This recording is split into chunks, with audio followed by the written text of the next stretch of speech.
Yo guys, welcome back to the Blue Podcast with me, Tom and Ben. How you doing, mate? Good, thanks. And we've got two special guests, Pete and Justin from the Comic Book Club channel. How are you guys doing? Hey. Great to talk. Great to be here. Thanks for having us. No worries. We don't get to travel. We don't get to travel much, so it's great to just vocally be across the pond. Exactly. We haven't got a studio yet, so ever. Depending on how it goes. I stick with Stick with The studio's coming. Yeah, give yourself a chance, man. Thank you very much. Firstly, thank you to everyone who's been watching lately and subscribing. It's been really great, the support lately. This video is out just a little bit later than usual this week. We're recording actually at 4 p.m. On English time for you guys on the Thursday. I was like, what time is it? Oh, God. Anyway, we upload these normally 4 p.m. so check us out next week. Probably will be at 4 p.m. Check us out on Spotify. We are also there now. And the merch, I'm not wearing it today because it's too hot, but check it out. Yes. And our Twitters at the Blue Podcast 1 and Instagram at the Blue Podcast 1. Well, guys, thank you for coming on. From America, you're our first foreign guests, not based in the UK. Wow. So that is something. What do you want to let everyone that may not know you guys from our channel know what it is you guys do on from your side of the pond? Yeah, for sure. We do a show, a podcast, and a live show that we do now digitally because of the pandemic. Called Comic Book Club. Every Tuesday night at 7 p.m. East Coast American time, we do a live show. We have guests from the comic book world, the comedy world. We talk about comics, geek culture stuff, all those kind of things. We've been doing this show for how many years, Pete, now? 18? Something crazy. Well, you started as a live show at a comedy theater. Pete and I came up in the New York comedy scene, improv, sketch comedy.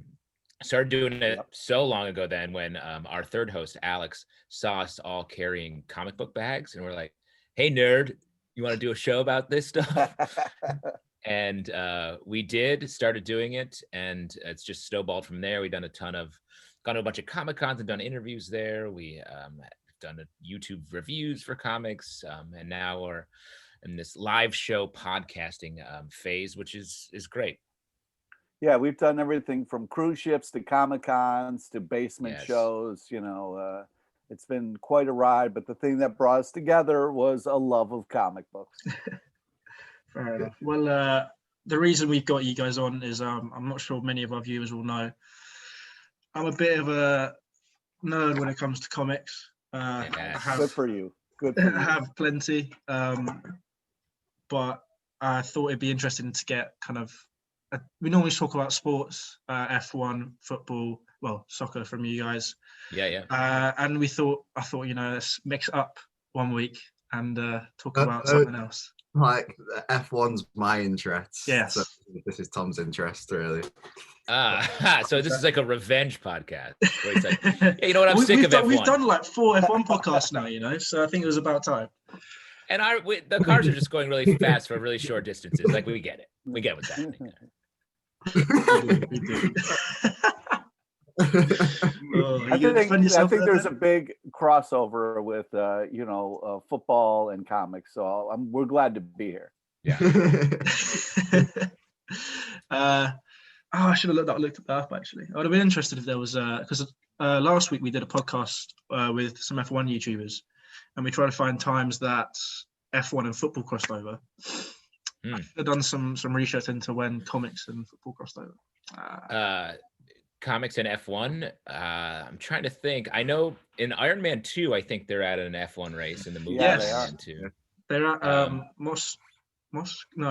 Monaco. Yeah. Monaco. Moscow, the famous, very cold. You got to start the F1 cars early on the Moscow. Yeah, get up early, start your car. Yeah, it's got to defrost. And then... Gentlemen, start your engines. Scrape the ice off your engine. Gentlemen, put on your snow tires. Yeah. You have to have like the snow chains on the tires or something. Yeah. Yes, I'm very familiar. Pete and I are from upstate New York, so we know all about snow tires. I'm wearing a Buffalo Bills hat, American football, which obviously you guys They've been trying to break into the the UK market forever over there. I think they are breaking into it. I remember about 6 years ago, I went to in London they have those massive events, and Yeah. I got backstage to the cheerleading thing that they did for some reason. Wow. It was Interesting. me and John, who was our second guest on the podcast. One of my mates. We both were the ones that went there. He's the one that got us into kind of chatting with F1 people. Nice. They are trying to, because there's the NFL show on the BBC, Wow. but they put it on at like 12 at night, so everyone's Yeah. in bed. They need to put it on earlier if they wanted people to actually get into it, really. But Now, as football fans, though, do you like American football? Is it interesting at all, or are you like, what is this? We'll ask that first, Ben. I've never really watched it. I've sort of got some info from my brother, because my brother went over to the States earlier this year to Seattle for an internship thing. Oh wow. And he said he watched Seahawks. yeah. So he watched some, and he was like, at the start he was like, well, what the hell is going on? When he started watching it, it was like, oh, right, I'm starting to get this. And then he started to get into the hype of it and stuff. So I think it's just a case of getting exposure to it, really. It's the same with any sport, I think. There definitely is hype. Yeah, agreed. Because like I didn't know what curling was, and then I saw it in the Olympics, and now I'm really into this weird sport, and I can't get enough of it. Yeah, definitely. What about With you? me, I'm a New England Patriots fan. Oh, Jesus, man, why? Oh. God, talk about the worst possible answer as a Bills fan that you could ever drop. I literally picked them though because I was playing Madden at a mate's house when I was younger, and Nice. I picked the team that was the closest colour to Chelsea Football Club, which is the football team I support. So I literally did it off of that, and they were the closest ones. So that's And what colors would those be? Like red and blue? And blue and white. But, Blue and white. Okay. So similar. Could have gone with the It's the New York blue. It's the Football blue Giants, mainly. but all right. Yeah, Giants, blue and white. Blue and white Giants, man. Come on. I must have not quite got to them yet or something. Yeah. I just saw the first blue team and picked them. There's also something about being a Patriots fan when they were winning for a decade. I did start supporting them when they did start winning a lot. That wasn't because they were winning. Glory Hunter. Yeah. Glory Hunter, exactly. Bandwagoner is what we say over here. Funny. But for me though, with NFL, I come from actually a rugby background in terms of playing. Oh, nice, man. Yeah. With You're me, a roughneck. I found the stop-start of it too much with NFL when I was watching it. I'm sure I would love to go to a game, and I'm sure actually going to it would be very different to maybe watching it on the TV by yourself. Yeah, that's for most sports. I feel like if you're actually at the game, because a lot of people complain baseball is too slow, and I've tried to watch cricket a couple of times, and I don't watch cricket. I'm like, what is going on? But I'm sure like going to see would really be a big difference because it is great, and especially if you're there. But I can watch a lot of different kinds of sports. I find them very enjoyable. I feel like in America we build in time to drink more. I know in rugby matches there's definitely time. You find time to drink. But I think for one of my very close friends and comedy partners, a guy named John Gabris, is a huge rugby fan. He plays with the Lions here in New York and travels around to different tournaments, and it's mostly a drinking exercise. But I do think, because watching rugby, it's like, whoa, wait, what's happening? Everything's moving all the time, and we like to take a break to go to the bathroom, get some nachos, guzzle, order another beer, and then I'm back. I didn't miss any action. Yeah, that's fair enough. Makes sense. Yeah, I mean, you get that a little bit. So not like when you're watching football, but like at the very low levels of football, you'll get the people who are playing the day after. They'll go to the pub at the night before, turn up on the pitch, and be like all over the place. Try to just see where the ball is. Like they're not even like got focus in their eyes and stuff. But Yeah. it's all part of the fun, really. Yeah. Definitely. A I big remember, athlete. I remember the stories of just like, I'm not naming names of anyone, but they go pub 4 hours before the match.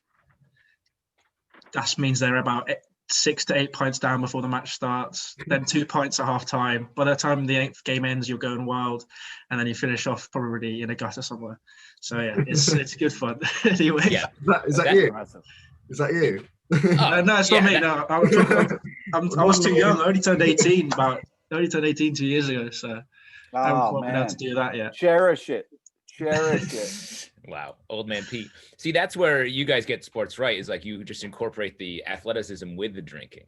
So Yeah. we only as fans are drinking. You over there, it's like, oh, I want to play. I like to drink 50 pints. Yeah. That's university sport. Yeah, as I say, especially and Sunday league for Sunday football. league, yeah. Sunday league. That's Yeah. literally you'll have goalkeepers as wide as the goal in Sunday league, and it's just because they eat steak pie at half time and 5 pints at half time or whatever. So Yeah, you usually have like a centre back who thinks he's like flipping like Virgil van Dijk or something, think he's amazing, but then he's just absolutely rubbish. But he's the one who's like telling everyone else what to do. Yeah. Yeah. lots of that. Yeah. Totally. Pete's a big Virgil van Dijk fan. Oh, All huge. those back. How are you? Oh, He doesn't know. the He doesn't Dyke. know. The I have Dyke. no That's idea what they what it call is. him. B Dykes. B Dykes. Fair enough. All right. Well, surprisingly, we spoke a lot about sport, which Snuck is it in. great. Something to talk about. But let's get into the comic book side of it. Shall I just start with the simple one? DC or Marvel for you guys? Well, give me a little background first. So Ben, you don't read comics at all and have no No. interest in it. No. Yeah, real quick, Ben, do you hate us? Yeah, You know what's what up I with mean? you, Ben? No, like You know what I mean? Like you Tom think you're held better up some than us? comic books. Where are you? Where are you with Yeah, the comic what's book up? holding up? I don't read comic books at all, but I'm probably like the person you hate most who like I watch the films and stuff. But Okay, like, so you watch the films, but like, you're like, you nerds stay over here. I'm not gonna then go ahead and pick up a comic book. 'cause I guess like I would sort of call that a glory hunter, a Yeah. bandwagoner. Hey! that's me basically. I'm like, yeah, I know all about it, and then you're like, so what about this comic? I'm like, Yeah, Nah. nah. So yeah. I'm a Movie bit of a hunter. yeah. Fair enough. Great. So DC versus Marvel. Yeah, it depends on what era are we talking about. Are we talking about like currently, like Don't get in too overall? deep. I mean, okay, all right, yeah, all right. If, Just in if general, on average, say we do- on average, Yeah, say if we do an average over the years, like Yeah. sort of that, yeah.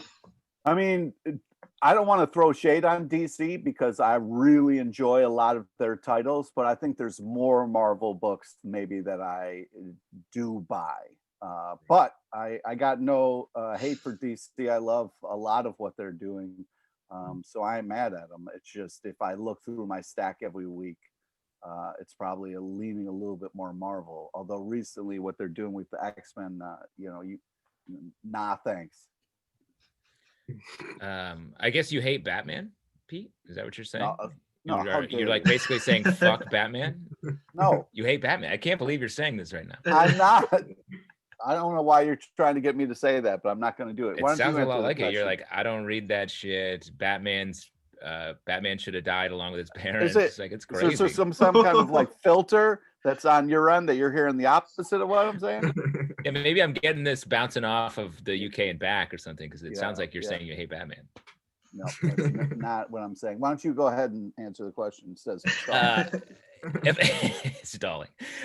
If I had to, I think over the years I've probably read more Marvel comics. One big difference in the comic book world is the DC heroes are sort of icons. They're more like god-like characters. They're a little bit infallible, or they're so purely themselves. They don't actually spend a lot of time being regular people. Like Superman's Clark Kent, but he's sort of always Superman, and Clark Kent's sort of like fake, it feels like. Same with Bruce Wayne, same with like Wonder Woman, Diana Prince, her secret identity. It's just like she's just Wonder Woman in a suit who occasionally wears glasses. Well, the Marvel, a lot of the Marvel heroes and villains feel like they're people with like flaws, and they're always making mistakes and everything like that. And so I think that lends itself to a little bit more down to earth storytelling. Not to say that I don't like the DC heroes. It seems like you hate DC. It seems like what you're saying is you hate DC. Wow. Okay.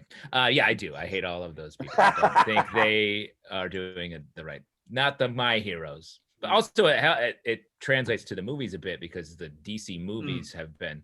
I was going to say about that. Throwing it out to Ben, have been a little bit dicey, while the Marvel movies pretty smashed it.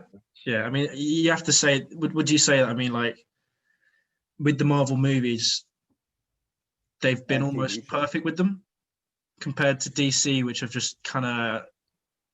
Would you say the DCEU would have had as much criticism if the Marvel Cinematic Universe hadn't come before it? That's a great question, and I think where DC got into trouble is they took the success of the Dark Knight movies and the Batman movies, and they tried to switch over and be like, oh, we're going to do these sort of funny Marvel style movies and have everything build to the same thing. So they sort of copied the Marvel model when they should have just picked a lane and gone with it. Because I do think Harley Quinn. Those movies are successful, I think, and really carve out their own spot. While the Justice League movie, the Snyder Cut, just. But the I really enjoyed the Wonder Woman movie. Also, the Harley Quinn animated series is really, really good. Yeah, I'm going to add on that. I feel like DC in terms of animated TV series, animated films. Well, I recently finished the DC animated universe. Yeah, I really enjoyed that. Yeah, the Batman the animated series from when we were growing up. I mean, that's a classic. The style was so kind of like different. It really holds up. So good. And this is coming from a guy who hates Batman, just to remind you. Oh my God.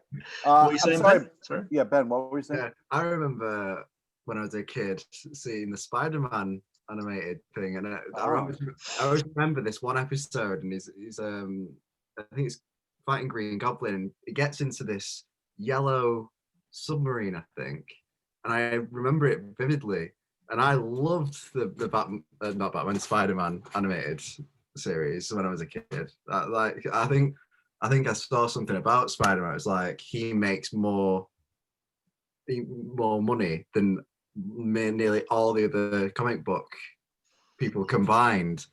Isn't it only Batman and Superman that are higher valued than it? Something like that. There's something. But I mean, there must be something. I think it goes back to what you were saying about he's got that human element. So must be something with that character that people relate to a lot, rather than the other ones. I think that's true, especially Spider-Man. I think they did a smart thing back when Spider-Man was created, by making him like a sort of outsider kid in school, which is the comic book audience, especially back then, was a lot of that. So it's much easier for a reader to be like, I'm Spider-Man. I want to get bit by a weird animal and be able to do cool stuff, as opposed to Batman, who's like, a millionaire whose parents died and now lives in a cave. I don't quite identify with that as much, but he's still, it's cool, but you're not as closely aligned with it. Yeah, I don't know, man. I think maybe you must have been on something, because I don't remember the Yellow Submarine and Spider-Man. Maybe you were just kind of like combining two things when you were little or something. I don't know. Were you on like mushrooms as a child? Yeah. Were you tripping balls? Yeah. Big fan of acid. Was that what's going on? But I remember something about that anyway. But yeah, I vaguely remember a Spider-Man TV series when I was younger as well, and he would have like the spider car and stuff like that. Oh yeah. So I don't know if maybe it was the spider car that was like something like that. I remember really liking it as a kid, and then I've obviously watched something else that's animated. I think maybe what you were listening to the Yellow Submarine while you were smoking weed, watching Spider-Man. Is probably what it was. Yeah. it's not can't be about the Beatles. It's more about Oasis for me. Oh, okay. There it Manchester. is. He's a Manchester bloke. Yeah, gotta love that. How are you feeling about being an Oasis fan these days? What's the status? I'm Easy. I'm I'm liking Liam's solo stuff at the Solo moment. stuff? I think is that there's something about it that it's like he's developed a little bit. Is like a bit. I mean, it's difficult to say that he's like pure, but he definitely has matured to it in a sense. I feel like there was like a definitely a sort of a bell curve for them. Like Oasis, it was like so cool, and when they were like, no, we're actually the reincarnated Beatles, it was like, okay, let's slow down a little bit here. And now they're back on the Liam's back on the upswing. Yeah, definitely. Well, I mean, there's a big debate in the UK about Oasis versus Blur. Who was better back then? I know obviously Ben's going to go Oasis. You're Southerners, so you know. That's why I'm thinking Blur. But you're going to go Blur? Do you guys know about the debate between Oasis and Blur? Yes, my closest friends in high school were super into Oasis and Blur. They all formed a band, and I don't play a musical instrument, so that was really, it's left me on my very Spider-Man route for me. I needed to get bitten by a radioactive saxophone or something. I sort of felt I liked both, but I guess if I had to choose, I'm gonna go Blur. Sorry. Sorry, Ben. Do you want to be a spaceman? Like, I love the weird Oasis tracks. Fine, but you know, I'll take it on the chin. Fair enough. Pete, what about you? Well, I mean, that was like 90s and stuff. I mean, that was like the peak hip hop time. So I was more listening to like funk, hip hop, and stuff like that. Than I couldn't tell the difference between Oasis and Blur, to tell you the truth. Wow, perhaps the harshest answer you could ever say. Yeah, that is that one hits hard as a music fan. I'm sorry, man. I'm sorry. I don't mean to offend. I just, I wasn't as into it, No, that's fair enough. That is fair enough. All right, let's get back to the comics. I'll start kind of some of the questions I sent you guys. What is your favorite kind of either comic, graphic novel, or what was the third one? I've forgotten what it is now. There's comic book, graphic novel, and the third option that you have with comic books? Well, there's like a collection. I don't know. Anyway, what's your favorite single issue comic book or graphic novel? Do you guys think? Well, I mean, for a single issue, one of my kind of favorites is an older Incredible Hulk story. It's called The Brute That Shouted Love at the Heart of an Atom.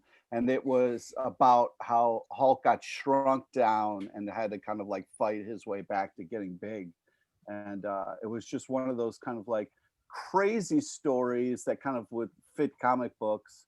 Trippy. But also, it was very trippy, but also kind of beautiful, and kind of gets to the root of the Hulk of like, he's just trying to fight so he can live the life that he wants to live and be left alone and, do him. So it's just, for me, like it kind of really is the sweet spot of Hulk as being a Hulk fan. But I want to, Justin, do you want to go and then, we'll talk about. Yeah, we can bounce it back. Yeah. What comes to mind for me, there's I think it's Sandman number 50, the Ramadan story, Sandman by Neil Gaiman, very popular comic. And this was a sort of standalone storytelling issue drawn by Pete Craig Russell that is just beautiful. It's about sort of the Scheherazade style story of the time past, told by a person in modern day, like war-torn area of Persia. And it's a great story. Really good. My favorite series of all time is Starman, DC Comics, obviously a fan of that. So I definitely, that started with issue 0 actually, as opposed to 1. I would definitely recommend that as a fave. It's about a junk dealer whose father was a famous Golden Age hero sort of like that iconic type hero, infallible, and he's sort of a little bit of a fuck up, not into it. His brother takes the mantle, and then slight spoiler, in the first issue he's killed. So then the mantle has to be passed to him or no one, and he has this sort of like bare knuckle, like failure driven time as being a hero after that, and it's great. And then as far as like graphic novel, recently it's been Murder Falcon, this unbelievable story that you think is just about like heavy metal and kicking ass, and then kind of as you read on really becomes this bigger story about people fighting for love and what's right in this world. So you kind of get in because you're like, oh man, this is such a kick-ass cool comic, and then as you're reading it you end up like crying over these relationships and stuff. It's pretty moving and kind of disguised in a fun way. But as far as like bigger, longer series like Y the Last Man, also Lock and Key, which is one of those achievements because it's a horror story and in a kind of stale medium like comics. When we were reading it, you'd still jump because it's so good. The art is so good, and the story pulls you into this world in such a way that it's really magical. Yeah, great. Second that. And actually, when that series was coming out, we jumped on it really early on our show, and we're fans right out of the gate. And so by the end of the series, they had drawn each of us, the hosts of our show, into the comic. So you can spot us at different points in the series. Pete is murdered in a horrible fashion. Oh, it's beautiful. I was going through a divorce, and then I got split by a double-sided black axe. So it was one of those things where art and life kind of really you were going through a divorce in real life, and in the comic world you were split by an axe. Just to be clear that out. Greg, To make it sound like either you were attacked by an axe in real life or your comical character was going through a divorce. So is it like, were you told you're going to be in the comic? So you're like, oh, brilliant, yeah, fantastic, and then you'd see it and you're like, oh, I'm no. in the comic. It was one of those things where like we did an interview with them like at early con. It was like the first time they've ever met, the artist and the writer, Joe Hill and Gabriel Rodriguez, and we just happened to be there, and we were already geeking out about the comic, and they were so nice that they used a pull quote of us, and then as time went on we kept talking about the comic, and then as a reward they put us in it, and we found out like via kind of like text and email, and it was like, what's it going to be, and then the final reveal, it was pretty fun. The beauty of it was the third host we mentioned, Alex, he was in it early on in the series, because the series is like many issues, and he played a doctor, and we were like, Alex is the one they put in the comic? What? And then kept going, and then like 15 issues later Pete pops up. I'm like, Pete, the guy, this guy. And then we saw them at a Comic-Con, and they were like, yep, we put all the hosts of Comic Book Club in the comic. And I was like, hey, no, what are you talking? And they were fucking with me. And then I played later a guy at the prom who is sort of a jerk. but lives, but survives. No, does not. You got crushed by a boulder. Stop that. Survived. Nope. Fair enough. Oh, I think Ben's frozen. Oh, he's back. Ben's back. Sorry. I think we answered your question. Yeah, no, you did. You definitely answered my question. That was good. I think Ben's got a question. Oh, okay. Oh, yeah. I was just thinking in terms of going back to sort of the sort of more television film side of it. It makes sense. That's where you'd go, Ben. That's all I know. That's all I know. That's all I got. Yeah. Do you still think there is, because of like they're doing all with in terms of sort of DC and that, they're still sort of persisting with it? Do you still think there's potential in the DCEU, or do you think it's kind of should just stop, clean slate, pack it up, go home? You're done here. Like go try something different, or do you think they should just carry on? Oh no, I mean, Like we were talking about a little bit earlier, like their animated stuff is phenomenal, like really great. I think, yeah, they just need to, personally, I think they need to just kind of like, okay, what's working, what's not working for us. Yeah, because the Wonder Woman stuff is great, Yeah, they just announced this week that Wonder Woman, the movie Wonder Woman 1984, is coming out, and it's going to go right to HBO Max and same be day in it's released in theaters. theaters. I'm risking my Yeah. life, man. Fuck that. I want to see it in the theater. Okay, that What seems. date is that? I think it's Christmas. I think Yeah, it comes out December on Christmas 25th. Day. Yeah. Ooh. Um, Trip to the holidays. Nice. I mean, that'd be like for us, it's probably going to be really difficult to see at the cinema, isn't it? Yeah. Because Yeah. none of like I don't know how it is in America, but over here the main chain is closed indefinitely. Another main Yeah. chain is only opening at weekends. It's becoming, it's like it's the beginning of the end for cinema in the UK at least, which is Now, it's sort of that way here. There's been a lot of sort of drive-in Yeah, the theaters that drive-in popped up. movies are doing great. But I mean, we live in New York City, not a lot of space for that. So there aren't a lot of options to see an actual big screen movie here. And I think that's why they're doing. Where are you going to go? I'm going to go to a drive-in for sure. Well, there you go. Christmas Day, Pete will be at a drive-in somewhere, begging someone for popcorn. Yeah.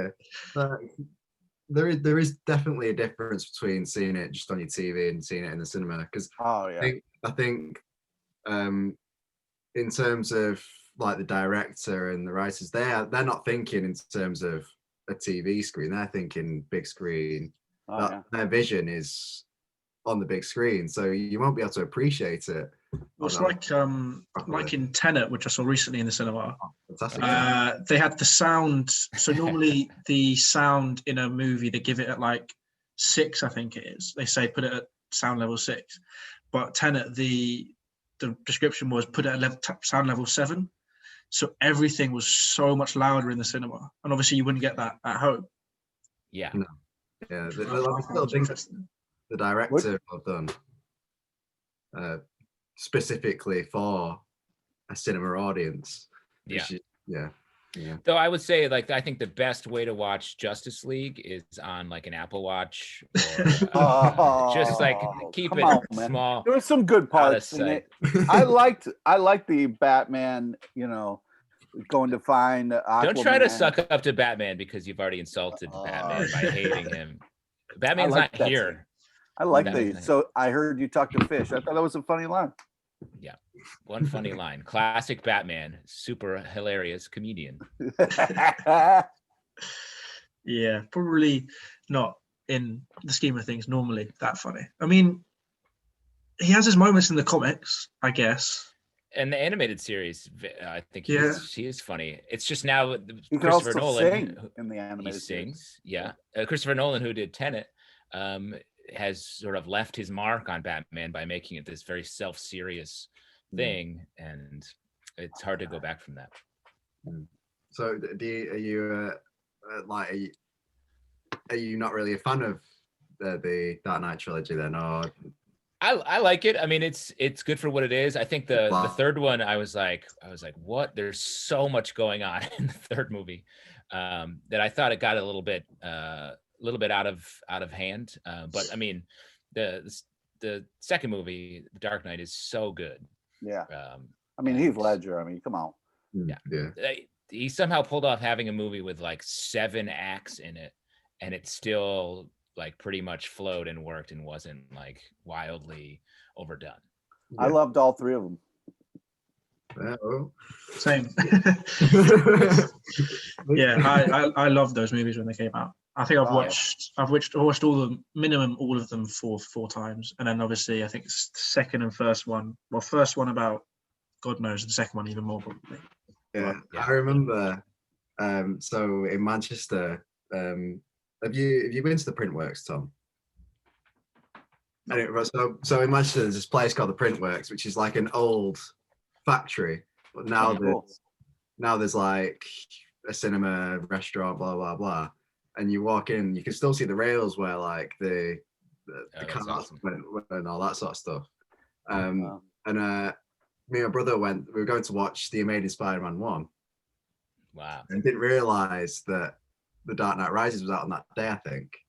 So we were walking in, and then they had like the Batman signal on the roof, and then the Batman music playing, going, "Duh, duh." We're like, we've got to go and watch it now. We're here for the wrong thing. That's awesome. Yeah, and watching it in IMAX, which was even better. Yeah. Especially like I think there's a scene where he gets cornered in the side street, and then what's it called, the bat, the thing, it like turns on and it comes over, and because it's IMAX,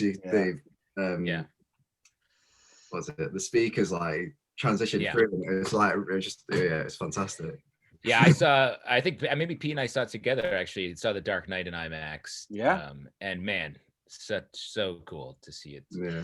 Though I will say, I saw Justice League in what they call 4D. Is that what it's called? Oh yeah, Pete? don't ever see anything in 4D. There are a couple theaters here in New York where there's all these like extra, there's speakers built in the seats and little like knobs that were like Batman's getting punched. You get a little jolt in your side. And it was, I mean, Justice League, not a good movie. But to be punched as well while it's happening was, and in the end, there's a point where a bunch of flowers bloom at the end of the movie, and they shot the smell of flowers into the room. Not what you want. Yeah, I saw a movie and I got like it's part roller coaster and part movie, but like the parts where like someone gets shot in the back and then you get punched in the back, and it's just, you have to be on the front of your seat, otherwise you're gonna get hurt. It's like really weird. So I mean, it's a lot more advanced than our 4D. Like I never watched in 4D, but I know it's like, I was just like, you get wind blowing in your face and stuff like that. That's what I find as well. It's like nothing that advanced, getting like seats moving and that. Don't do it, man. It's not worth it. 4D. I love the idea of like a low rent 4D movie where someone comes out and just like twibs your ear and just bothers you while you're watching. Yeah, it'd be fun. It's like a movie attendant who just like walks out with a spray bottle and just like, it's just rain. It's rain. This is rain here. Squirt. Well, on the funny side, actually, what are the most ridiculous superheroes / supervillains that have stuck in your mind over the years? Oh, well, there's a lot. I feel like we were talking about tripping balls earlier, and there's so many eras in the comic book world where it's just like, what it was. I mean, because the comic book started as just like a bunch of random people in a big like bullpen just dashing off these issues. So they went with a lot of ideas and got pretty weird back in the day, and it makes for great fodder to draw from now. Yeah, like villains like Stiltman. You've got Speedball. What's that? I said Speedball. Speedball, one of my faves. Paste Pot Pete, who squirts paste. Yeah. As his Condiments Man as well. Condiment King, yes. King, sorry. DC. He's the king. Give him some credit. He's the king of condiments. Yeah, he's the king. Credit where credit's due. From the royal line. Polka Dot Man, who's going to be in the new Suicide Squad as well. Well, I mean, a lot of the characters in the Suicide Squad, the new one, the second one, are quite weird from back in the day as well. Well, especially Suicide Squad, that's a perfect example because you need characters to die. And so you just have like a bunch of like red shirts coming through who are goofy, and they're like, pick them off. It's like the Royal Flush Gang. Yes. It's always the villain that Batman or whoever needs to beat up and then move on to the actual supervillain. Is that a Star Trek reference there? Red shirt, yeah. Yep. Yeah. I'm a multi-pronged geek. I can like you can be an F1 and football fan. I could cover the only geek area I don't touch, Doctor Who. I don't touch. Don't touch Doctor Who. I know. My brothers are into Star Trek, so I know stuff. Okay. All right, Ben, let's connect. Me personally, not so much for Star Trek. I've watched Star Trek, but never like got into it. No, it's an acquired taste. Oh, interesting. What does that mean? What's your? No, So no, you said your brother. No, I like it. I like Okay. it. But I think in the UK, it's quite sort of, you either like it or Well, you it's don't it's like it. it's either Star Wars or Star Trek, isn't it? Yeah. And, Oh, and often Star Wars is the winner. Yeah. I mean, that's true, sort of internationally, I believe. Yeah. But so Ben, what Star Trek is your flavor? What? Obviously I like a bit of TNG. Okay, now we're talking. Voyager's okay. Deep Space Nine, meh. Yeah, you can. I mean, I think again, like Next Generation is the peak, and then they slowly sort of stepped away from the high quality. No. Original series, I've watched a few. I've watched my brother's got like a box set of them, and I think they're on Netflix actually. They're some of those that, like, what's good about the original series, obviously it's got all the bits where like when they have a feeling, they go like that, and like the show looks at camera and stuff like that, and it's like dead over dramatic, but like some of the stuff, it's actually quite poignant. You find in the original series. And the other thing, to connect it back to the comic books we were talking about, the original series, I feel like it was just like, hey, do you have an idea? And like, sure, let's do it. And it'd be like, they'd be fighting, and then they'd cut to just a woman in green dancing off to the side. It's like, okay, yeah, it's this planet's weird. Yeah, definitely. What's your opinion on the more recent stuff like Discovery and Picard? I a huge Next Generation fan. I've watched the series like many times. I got a little caught up halfway through the second season of Discovery, and I haven't finished it because I think Discovery has a lot of the sort of like DC movie style problems where it's like there's so much going on. Like the second season where it's like these red angels that Spock knows about, and they've got to figure out what's Spock's trail and all this. It's just like so. I was watching it where sort of a little bit like look down at my email and look back up. I'm like, oh shit, I missed a million things. So I'm caught up there. Picard I liked, but same thing. I just wanted to see Picard like drink wine, and instead it's all this like crazy plot. I think because I'm watching pretty similar. I'm watching the third series with my brother at the moment, and I'd probably say on balance the third series is probably better than the second one of Discovery. That's what I've heard. So I'm gonna plow through the second to get to the third. So yeah, it's worth a watch. It's not TNG, but it's all right. What is? Well, we've found Ben's nerd passion then. Ben's sweet spot. Right. There we go. We could talk a bit about Star Wars. Do you watch The Mandalorian? Oh yeah. I haven't actually watched The Mandalorian yet. That's my. Tom, what are you doing? Exciting I episode. don't know. I've been busy. Exciting episode tomorrow. Another character from the Clone Wars is going to be in it. Is it? Yeah. I watched the Clone Wars. That was when I was younger. Apparently. I hope she is anyway. Yes, I'm curious because we talked about this on one of our podcasts. Pete, huge Mando fan. Yeah. Top to bottom. The third episode that just came out, I liked a little bit less. So I'm hoping. I'm a little worried that the fan service stuff is getting in the way of the other Mando stuff. So I'm hoping they find the line. I need to watch it. That's all I know. I did see a meme. It was like first season of Mandalorian. It was like, yeah, we're gonna do the original stuff, blah blah blah. We don't need old characters, blah. And then season 2, right? Here's another Clone Wars character. Exactly. So it's like, but I mean, it's still exciting in a way because like I've never seen them live action, but yeah, it's definitely exciting. Yeah, I'm looking forward to it. Bo-Katan was just a little sprinkle, and then Ahsoka next week, hopefully. Especially with Rise of Skywalker sort of being not the fave. Yeah. Question for you guys then: should she have said she's a Skywalker at the end, or should she have said something else? Like anything else? Yeah, like, it's like, well, if I think it she would have been shouldn't have nice said if she Skywalker, what turned should and she have looked said? at us and just said, "Sorry, I'm sorry." Okay, I what know should she have this is said your then? childhood and you care a lot about this, and we completely effed you on this movie. Yeah. Sorry. Hey Pete, we completely effed you on this movie. I'm Ray. Bye. I think, Fair enough.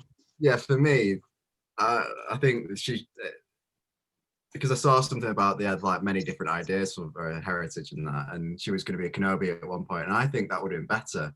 Yes, Much better. 1,000,000%. I Well, don't know. I You think might you're as well talking have said, "I'm R2D2." Like, what the fuck? that would have been a controversial. I love that idea. Yep, I'm a protocol droid. Feel it. I'm C-3PO's daughter. Didn't see that coming, did you? I think you're Ben. You're talking about that interview that Daisy Ridley gave, where she was like, "Yeah, at certain points, I didn't know where the story was going." I was like, "What? Like, what? This huge nexus point of the Star Wars movies?" Yeah, and they were just like, "We'll figure it out while we're doing it." We'll do it in post. We'll get it in post. Well, yeah, that's the issue with the last movie is there's no build up to her being his grandchild, is there? Yeah, no. There's none at all. It feels absolutely random. Yeah, it's the same thing that the DCEU suffered from. There was just no planning. That's why Marvel has been so successful, because they planned it. It's not Lots of planning. It's not like they've got to the Infinity War and gone, "Oh yeah, we'll just include Thanos," and then imagine they got to that big scene at the end of and all the heroes there, and they're like, "All right, now what do we do?" He's, wait, which one of you is Thanos? He said, "Now we gotta get somebody get Thanos." Yeah. But it's those problems. Like, and I think another problem was that they had different director at the start of it. They had a different director put in for each movie, and it's even before they've started, it's bound to not be cohesive because you've got different directions throughout. So, yeah, they're a little cocky, a little confident over there. So you had like J.J. Abrams doing the start, Rian Johnson doing whatever he was thinking, and then J.J. Abrams being like, "Right, so we're just gonna go back to the start again," and like I'll pull it. You know, it's bad vibes, because I really like where Rian Johnson was headed with the sort of philosophy, even though there was some issues in that movie that weren't quite super great, but I like the idea of like, no, throw away the past. Your past doesn't matter. It's all about you can. The beauty of being a Jedi is it comes to whoever has it. Like, it's not like you have to be part of a lineage or whatever. And then J.J. Abrams was like, actually, you do. You're not. If you're not special, you're not special. Which is just such a bad vibe. Yeah. Taking it back to comic books, obviously you know that I don't read comic books, so you do read though, right?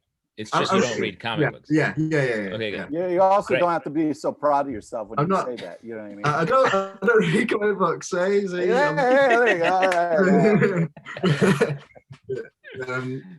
So for someone like me, where would you say is a good place to start for reading comic books? Well, I think it's important that you connect to the material. You know, a lot of people ask us like, where should I start? Where should I start? But I don't know what your flavor taste is. I don't know if you're more of an art person or do you like writing more? Do you like art? So like, I always tell people, go to a comic book shop that you're not intimidated by and walk around and page through and find something that just grabs you, that like, oh my God, this really piques my interest. What am I into?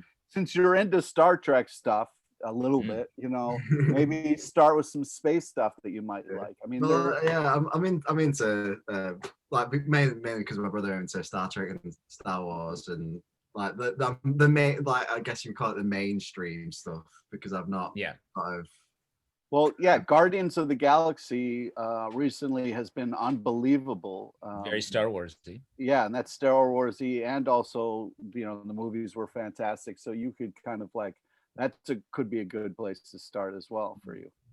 Right. You could jump in on to take, because I think, Pete, that's the right advice, is like, an interest you have, something you're already into, like find the translation to comic books. And it's like the Star Wars comics that Marvel's been putting out over the past few years, especially the Darth Vader series, are really good. Yeah, I've seen a little bit of that. I've quite enjoyed a little bit of that as well. Yeah, I've seen that because it's like it does the bit just after Revenge of the Sith at the start, doesn't it? And that's something that's like really interesting stuff. Sort of, and there's the way that the run ends. I want to say it's issue 25 or maybe 26 that Charles Soule did.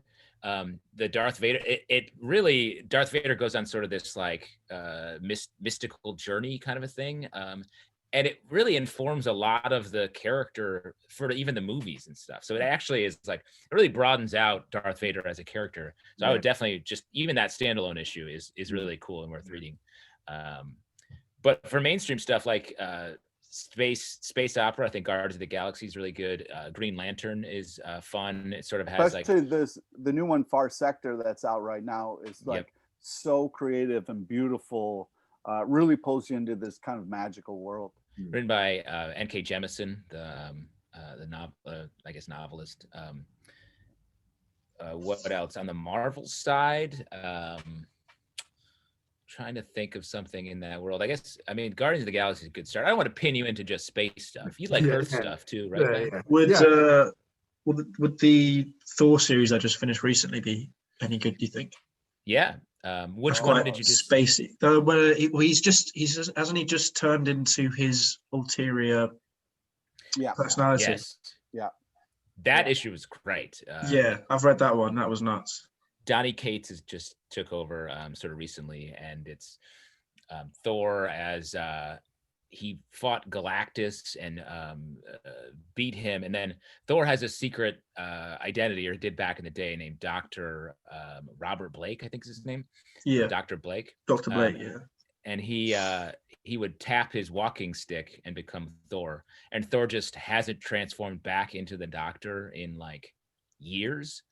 And so he does it and comes back, and the Doctor has like gone insane, which I think is such a fun idea that like, hey man, you left me in limbo for years, dude. Right. Of course I'm going to go crazy. So that's a fun take on it. But the Jason Aaron run before that, which is like, it's like 50-ish, 60 issues long, something crazy. It's very good. Really good. With just epic storytelling. But yeah, it's also like, we could ask a couple questions like, do you like violence or story? Do you like, the only two choices, violence or story? Yeah. They never combined. But no, because there's just and there's indie stuff and there's mainstream. The great news is there's going to be something for you. That's one of my favorite things about going to a Comic-Con, but when you could go to a Comic-Cons, is you can walk in, anybody can walk into a Comic-Con and find a table or find a booth or find somebody that's doing something that's really going to speak to you. It covers a lot of amazing stuff. And there's artists who are doing paintings on pages, watercolors. It's just quite amazing. And, any kind of, comics been going on for so long, any kind of thing, you'll be able to find something if you're into like, I want animals that talk. We got you covered. I want ghost stories. We got you covered. There's just so much, that you can find. Yeah. Maybe next time there's London Comic Con. I've been to London Comic Con twice. Me and Ben can go. So nice. Get you into it. You should take them, man. It'll be great. I haven't been for 2 years now, I think. I went 2016, 2017, I think. Plus the people watching alone is just worth it. Yeah. Yeah. Very good. No, I mean, I'm not. I've been to a comic book store once. Okay. You're not going to get credit for that. Asking for directions or the bathroom? Did you went into the wrong store? You're like, this isn't the F1 shop. Like, where are the model cars? A mate who's really into comic books at school. I've not spoken to him that much recently, but he was like really into. He's a bit, no. It's like, Ben, you're like insulting us to our face here, Ben. He's a real loser. No, Don't talk to him because he likes comic books. Yeah, all this no, nonsense. it's fine. He's really into The Walking Dead and stuff like that. Oh Yeah. yeah. And it's in the northern quarter of Manchester, which I don't know if you know, Tom. It's where they usually film a lot of stuff that's in sort of old New York. So like the scene in Captain America. Where they're when he- filming Batman right now. That's Liverpool, sorry. That's No, no. They filmed the first Captain America where he's just changed into Yeah. his muscle form and he's running through the street. That was in Manchester, the northern Was quarter. Oh, that's awesome.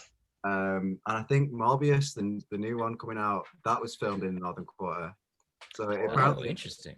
apparently it looks quite similar to what New York used to look like quite a few years ago now. But like, so it's still there's a Already New York. That's fun. packed for you there. That's cool. I love that. Yeah. Very curious what very- the Mobius movie is going to be like. Yeah. Yeah, well, because they do seem to film a lot of American-based movies in the UK. For example, you just had the two there, and the new Batman movie currently being filmed in Liverpool, which is interesting. Have you seen the shots of Ben Affleck? Not Ben Affleck anymore, is it? No, it's not. No. Pattinson. I can't believe I've forgotten his name. Patterson. Robert Pattinson. Yeah, Robert Robert Pattinson. Pattinson. Robert Pattinson. Patton. Yeah, Pattinson. there's those shots of him at the top of what's that big building in Liverpool with the I don't clock on it? I'm from Manchester. No, okay, yes, I'm from the south. I don't know anything. There's a famous building. There's shots of him on. That's all I remember. Mm. Can't remember the name of it though. On the Morbius movie, that's interesting because it looks completely fake, but there's that thing being like, oh, could it be in Tobey Maguire's universe and stuff like that, wasn't there? Yeah. But Well, like- it's supposed to be in the Venom universe, isn't it? yeah. Yeah. But like, there's all those people like photoshopping stuff, being like, oh look, it's like that. But it's like, And it's just like, why do we want to try to make this part of a Tobey Maguire universe? Like, what's the, like, we got to get Tobey Maguire out there again. yeah. Well, The Tobe. actually, Andrew Garfield, the second most recent Spider-Man, actually, he went to my school when I was at school. Well, I wasn't there when he was there, but he used to go to the school, and I got taught by the same drama teacher. You would have started with that if it went at the same time. Yeah. Yeah. My pal Andrew Garfield. Yeah, my mate Andrew Garfield, I know him well. That's interesting because there's all those rumors about the third Spider-Man and them doing like a live-action Spider-Verse with those two going back, Yes, which would be interesting. I'm interested in that, but I don't know how well it would do. Like that's because, like you say, Justin, you're not a massive fan of movies that go just so much at once. That would be everything at once. Yeah, true. I will say though, Into the Spider-Verse, there's so much going on in that, but it really works. Like, Yeah. it's like so good. The fact that they were able to make Spider-Ham appear in the movie and it not be crazy ridiculous it's amazing. And that movie is perfect almost. Yeah, that is I watched that again, I think 2 days ago. I love that movie. It's just come on Netflix in the UK. Yeah, that's why I watched it. Yeah. It came up and I was like straight away watching that. Yeah. Yeah. We That's get everything like 5 years late. So Right when you want it. Right when you want it. All right. Well, should we start maybe talking about your kind of what you guys do, your YouTube and stuff like that? Yeah. What kind of inspired you guys to go into YouTube? Because obviously you've been doing this for 18 years, was it? 18? Something like that, yeah. That sounds like so long. I can't believe that's true. Yeah. But But yeah, I think it is. what made you guys go into YouTube? Well, I mean, it was just a creative outlet. Like we were doing the live shows, and then we're kind of that got popular enough where someone was like, "Hey, do you want to do this Newsarama stuff?" And then we were kind of like, "All right, well, if we're doing kind of video content," and that thing back then we were just shooting stuff on Alex's couch, and we would just kind of do stack reviews. And then post it for YouTube. It wasn't like we were like, oh, our goal is to make it onto the tube. It just became this show and different kind of things that we can kind of do with it. Yeah, I mean, I think we started doing our show because we started the show as more of like a comedy show. It was just about, it was a late night talk show format, comedy show that happened to be about geek culture stuff. And our first year of doing the live show, the audience was all like comedy fans, just like coming to a comedy theater. We were being very funny about all these things. And then we took a summer break and came back and built up this new audience. It was all these comic book fans, and really that was like a whole new pool to get into. And it was, back when the movies were just starting to come out, so the audience was widening out a bit. We started to get comic book creators and people who were involved in the movie and TV shows onto the show, the live show. And so that became a thing, got some attention for that. And then people were like, oh, come do this geek thing. We're filming this thing.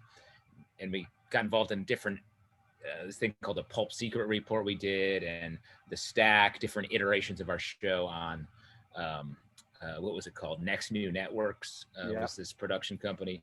So then we sort of landed on YouTube for our own stuff, and just kept doing that because we've developed our lives. We built our lives into this like weekly thing where we always get together and talk comics via video, podcast, whatever, every Tuesday night. And so we just kept that going. And now, I think we said before, we do the show live every Tuesday night on this thing called Crowdcast, which is cool because it lets us have. And also YouTube. And also it goes to YouTube as well. We pull guests in via into the Crowdcast who are comic book creators or comedians or just fans. Pete runs a trivia thing where someone can win a gift card to Midtown Comics. $25 every week. So it's just a fun thing. And now, because of we're doing it on Crowdcast, anyone anywhere can watch it and become a fan. That's one good thing that's come out of this, is really, again, opening up what we do to everyone. Fair enough. And we also do a ton of podcasts about TV shows as well. Like the Lock and Key is a show on Netflix. We did the comic and we reviewed the show. And Riverdale. Riverdale is a big one that we do. We love it. Yeah. Very cool. Yeah. I guess it's kind of leads on to the next question. Is this, so when you were starting out, was this your first channel, or did you have a few attempts at making a channel, or did you just hit the ground running? Well, yeah, I mean, before we all kind of came together, we were all comedians in New York, and Alex and Justin and also me were in sketch comedy troupes, and we would do sketch comedy, nightly basically. And so then kind of like transitioning like sketches into videos and stuff like that became a thing. So, but when we all kind of got together, it was mainly because Alex was the artistic director at the Pit. It was mainly just to do live shows. And then we started taping the audio and sometimes streaming the video. And it just kind of evolved. I mean, we're so old, we were doing this before YouTube even existed. So it was like, we just happened to be kind of have all this content, and then we needed a place to put it. Yeah, we've made a lot of content over the years. I've been think a lot about how after in 50 years we die. I have two kids, I have two daughters. They'll come back and like listen to this podcast, watch this video, and I'm like, hey, remember Daddy talked about how much Justice League sucked a lot. Yeah, what a legacy. At their funeral they'll kind of be doing bits you did from the show, so that'll be nice. Yeah, play me dressed up in my Flash suit, where you can see my full balls running for my children. Fair enough. Do you guys watch YouTube, or are you kind of more just do it yourselves? Oh yeah. I mean, I go down a lot of YouTube rabbit holes of stuff for sure. Yeah, I spend a lot of time on YouTube. So who would you say is your favorite YouTuber right now, or most influential in your opinion? Wow. Uh-oh, busted. Yeah. I mean, I just watch like videos on stuff. I don't know if I I mean, the show that I'm like subscribed to and get the most alerts on is DJ Jazzy Jeff, just to give you an idea of how old and into hip hop I am. But yeah, like I don't know if I have like YouTubers that like, I subscribe to or like constantly are watching. I'm just kind of on YouTube for different things. The cop out of that answer. Fair enough. Another sort of project of mine is this thing called Characters Welcome, which is it's a YouTube That's what I should channel. have said. Yeah, good. And exactly. Help me out here, Pete. Yeah, sorry, my bad. It's a YouTube channel where for many years at the Upright Citizens Brigade Comedy Theater here in New York, I ran a show where we would have people come and do like 3 to 4 minute characters that they standalone characters that they've written. And we have posted a ton of those videos onto YouTube over the years. And sort of late last year, early this year, the channel broke out a bit, went a little bit viral. So we're up to like 116,000 subscribers and have got a good audience over there. So we do another weekly show Wednesday nights here at 8 o'clock in the US that streams on our YouTube and Just for Laughs, Canadian comedy outlet, their Facebook channel. So you can check that out. But that I'm into the sketch comedy. YouTube is really fun, and continuing to push that down the line is where my YouTube vibe is at. Very cool. Definitely check that out. I don't know if I'll get the link, but I'll put that in the description if I can. I am, yeah, no. I'm not plugging like crazy, but I am not. Don't want to seem like I don't want to seem like you asked a question about YouTube, so. Well, I guess you've touched on it already. But what would you say your favorite thing about doing YouTube is? Would you say it is that sort of creative outlet, being able to just sort of do what you want, sort of thing? Yeah, I think it's just nice to have an outlet for us that doesn't have to go through a filter of, I mean, we do get, comic book shops would reach out to us and stuff like that and be like, if you guys didn't fucking swear, I could put you up on we could broadcast you all the time or whatever. And we were like, no, we fucking love swearing. Well, we're gonna keep swearing. Well, that's the thing. It's like, okay, yeah, I could not swear, but now I'm a censored version of myself, or I'm doing something that doesn't feel natural. Never censor yourself. Well, you know what I mean. But like, it's just one of those things where, I don't want to offend somebody. I don't want to make them not watch our show. But I've got to be me. Otherwise, this isn't going to be fun and this isn't going to work. We're not making any money. We're doing this for love. So, I fucking love to swear. So I'm fucking sorry that fucking upsets you, Yeah, welcome to Swear Club. No, don't worry. We swear in there as well. Don't worry. We should have asked before we started doing it so much, but we did not. Yeah, I mean, we're a non-swearing channel. Unfortunately, we might actually get banned now. But yeah, definitely. We just ruined everything. My bad. Because we're already getting loads of ad revenue. So yeah, of course. With 500 subscribers, which you can't make money out of, we make loads of money.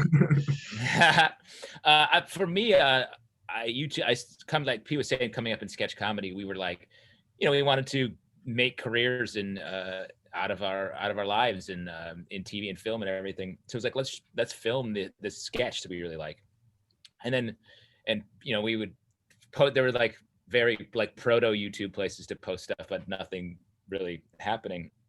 And then when YouTube came about, it was just like, oh, perfect. Like we could show this to people, and it really did. Like I work in TV now, and it taught me how to make stuff and produce things, and that's been like a life-changing thing. Yeah, Justin's a line producer. I am not a line producer, and does like a lot of great stuff. I'm a writer, producer, and director, motherfucker, and that's a put swear. some respect That's a swear on I mean. Put some respect on it. Fair enough. Looking back on your kind of careers as, I guess, talkers and Accurate. talking about comics and chatting and kind of like your show. Sorry, I should say your show. Would there be anything you would do differently? Ooh, good. I mean, we had a couple crazy nights in San Diego that maybe we could take back. Never. I regret getting into a couple fights at Comic-Cons for sure. We're going to have Rick Remender on our live show, and I'm very nervous because the last time I talked to Rick Remender, who's a very famous, amazing writer. Great comic book writer. Yeah. Great stuff. But we got kind of into a screaming match in the middle of a Comic-Con, and some people became very uncomfortable. I was one of the uncomfortable people because it was definitely not helpful for Pete, our journalist. I'm not a journalist. He says we're journalists. I don't believe comic book journalists to get in a fight with a writer about creating a character named Frankencastle, who was the Punisher turned into a Frankenstein monster. It's like someone made a joke of one of my favorite characters, so it was a little upsetting. It's great. It was a great choice by Rick Remender, and Rick Remender's work. You also love his work, so. Oh, it's amazing. I mean, they took a fantastic comic book and made it into an amazing TV show that we love. So, I mean, for regrets when it comes to the show, I mean, that we didn't do sort of more of it sooner to be further along or like just be bigger or whatever. Like, it's so hard when you're coming up in any creative industry, but especially like comedy / entertainment. Because you're doing a million things. I'm always doing too many things. And so it's so hard to be able to focus on the stuff that you're like, oh, this is the smart thing to be doing, or this is the thing that'll matter. Because it all seems like it matters. You know, you're putting a bunch of irons on the fire and seeing where it goes. And this has gone. You know, we've done this. I can't imagine my life not doing this show. It's so fun. And it especially like now when we're all like locked down, to be able to get on YouTube and our podcast every week and just like talk about this stuff, interact with fans. It's great. Yeah. In terms of future, the future of your YouTube careers, like, is there any projects in the works or any future things you want to do? Or is it... In the future, I would like us to be able to keep doing it in a way that it feels good. Just kind of still put stuff out there, because the thing is, like, right now we love doing it. It's so much fun. I want to keep that in what happens next, if anything happens next. And it's just one of those things where sometimes you see people do things that doesn't seem them or doesn't seem like a natural fit. And I just hope that we're able to continue in a way that feels good. Yeah, I mean, it's the same thing. Just do more of it, reach a wider audience, connect with more people. Like, we love the stuff we talk about. We're not like haters. Yeah, we're not here. Yeah, we've done the research. We've spent hundreds and thousands of dollars on comic books. And reading them and like keeping our lexicon of comic book knowledge fully up to date. Like, we love it and we want to keep reading. It's crazy that we've been able to, over the course of this, it's not a full-time job, but we've gotten paid and been able to keep it going in different ways. Met like a ton of our heroes. Pete yelled at some of them at different Comic Cons and stuff. Like, just more of that. I mean, it's like Pete's saying, it's just fun. Well, that's really inspiring, I guess. That's good. Because, I mean, it's fantastic you guys have been doing this for 18 years. I mean, I don't know many shows like yours that have been going on for that long. Yeah, it is a long time. I actually think it's more like 16 years, but okay. That still is amazing. 16 but still, it's like a teen. It's like a teen child. Yeah. We've raised a teenager at this point. Well, thank you guys for coming on. I think I'll wrap it up there. I'll make sure to check out. One other question. Yeah. Manchester City or Chelsea? Wow. See, I want to say something, but I don't want to. I'm basing my like off a movie because I thought Man U was the way to go. So that's Wow, what movie are you basing that on? Oh, what's that? Brendan like Beckham. No, that's a great movie, by the way. I've seen that way too many times that I want to admit out loud. Yeah. What's that one where it's like Euro Trip? Yeah, Euro Trip, where he's like Miss Guzzi, and then they get really drunk with a football team, and I thought it was Man U, but I can't remember it personally. But they're red. I think it's like red and yellow. Is there? Yeah, that might be. That probably is United then, red and yellow. Yes, yeah. Yeah, it will be. But Okay, sorry, Ben. To be fair, you've said Manchester United, but I mean, you haven't said Manchester City or Chelsea. I Wow. did. Yeah, I did. You're right. You did pick up on that because I have to stay true to my Euro trip roots. Okay. So Wow. I'm right side of Manchester. What a thing to say, your Euro trip roots. I don't know. Arsenal? Should I just say another one? That's bad for Tom. That's bad for Tom. So. Yeah. So you pick United and Arsenal, and well, both of us hate both of them. So it's All right. That's what we want to be. We could never choose between you two. We want to be universally hated. Yeah, exactly. Fair enough. All right. Well, it's been a fantastic podcast. Really great to have you guys on. Been a fantastic chat. I think I said before, I can't remember. Link for their channel will be in the description. Please go check them out. It's been amazing, and send your love or whatever. Thank you guys for watching. Thank you. It was so fun. We should have you guys on our podcast. We can really rake you over the coals, the comic book coals. Super fun. Yeah, thank you so much, man. No worries, guys. No worries. I'll certainly speak to you guys again soon. So yeah, I'll see you guys next Thursday, 4 p.m. I think. Well, I mean, hopefully this podcast will come out today. We have the same vibe on ours. I think we'll do another one.